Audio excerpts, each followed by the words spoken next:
In my welcome video, I point out that the title of our class is Men and Masculinities, not Man and Masculinity. That is because there's not only one way to be a man in our society, and not only one form of masculinity in America. That means that together this semester, we will want to move beyond a gender binary. That is, the common American notion that there is only one type of man that is the opposite of one type of woman. That there is only one form of masculinity that is the opposite of one form of femininity.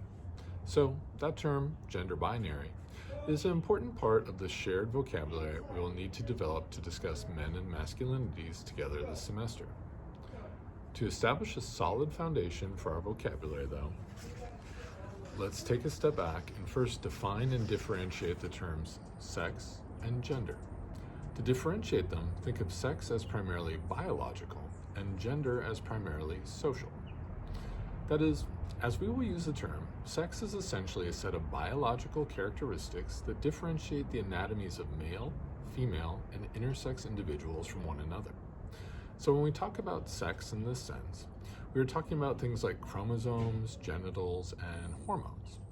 If we went back to a gender binary for a minute, that means we might talk about chromosome combinations like XY for a male versus XX for a female, about genitals like a penis and testicles for a man versus a vagina and ovaries for a woman, or about hormones like testosterone for a male versus estrogen for a female. So again, sex is biological in nature. Gender, on the other hand, is social in nature. That is, our society in America has constructed a set of social norms for men and women in our culture that tend to shape the roles, identities, experiences, and expressions related to our genders. That is why the full title of this class is Men and Masculinities, Constructing Manhood in America. And again, we want to move beyond that gender binary. So in our discussions this semester, we will likely talk about not only male and female, but also non-binary and non-conforming genders. And branching off from the term gender, we will also talk about gender identity and gender expression. And related to gender identity, we will want to be able to use the terms cisgender and transgender in our class discussions. Gender identity is essentially a person's internal sense of what gender they are. This may or may not conform with the sex a person was assigned at birth. If it does, say if a person assigned male at birth identifies as, feels like a man, then that is what we would use the term cisgender to describe. If it does not, say if a person assigned female at birth identifies as, feels like a man, that is what we would use the term transgender to describe. For that particular type of man, we might also talk in terms of a trans man.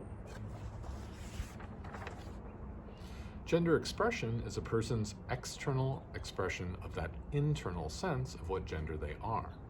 In America, the ways in which a person might express their gender could include through their body language, speech mannerisms, clothes, hairstyles, or makeup. Tracking back to the term sex now, we will also want to be able to talk in terms of sexuality and sexual orientation. Sexuality is technically a broader term, and sexual orientation a narrower term. But let's start out this semester with the rudimentary understanding that they are essentially about the gender or genders that a person is sexually attracted to. Commonly discussed sexual orientations in our readings for our Men and Masculinities class include heterosexual, homosexual, and bisexual. A person who is heterosexual is attracted to members of the opposite gender. A person who is homosexual is attracted to members of the same gender. And a person who is bisexual is attracted to members of both genders. Now, depending on our respective identities, we could first start to try out this shared vocabulary by describing ourselves. Because I want to respect your privacy, I will not ask you to share this self-description in one of our class discussions, but I'm comfortable sharing a self-description with you as an example. In terms of sex, I was assigned male at birth.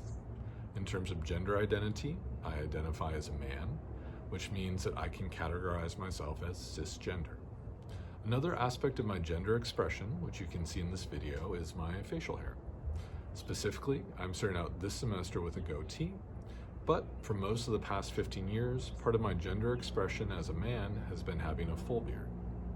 Finally, in terms of sexual orientation, I am heterosexual. I should note that, despite my identities, I try not to teach this particular class from a perspective of cisgender heteronormativity. That's a complicated term we'll want to unpack over our time together, but for now, just take it to mean that I do not believe that, although they are what I happen to be, cisgender is the norm, the standard, in terms of gender identity, or that heterosexual is the norm, the standard, in terms of sexual orientation.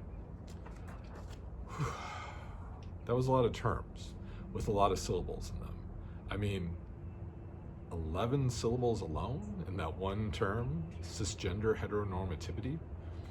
I suggest that you first attempt to apply this shared vocabulary in a self-description, which, again, I will not ask you to share with the class, but take a minute to attempt to use this set of terms to describe your sex, your gender identity, your gender expression, and your sexual orientation. If you feel like you need additional terms to accomplish that, I've included in the materials for this module a link to an optional reading that provides, for example, a much longer list of sexual orientations. After that, though, you will next attempt to instead apply some of this shared vocabulary to an interpretation of a work of art in a class discussion.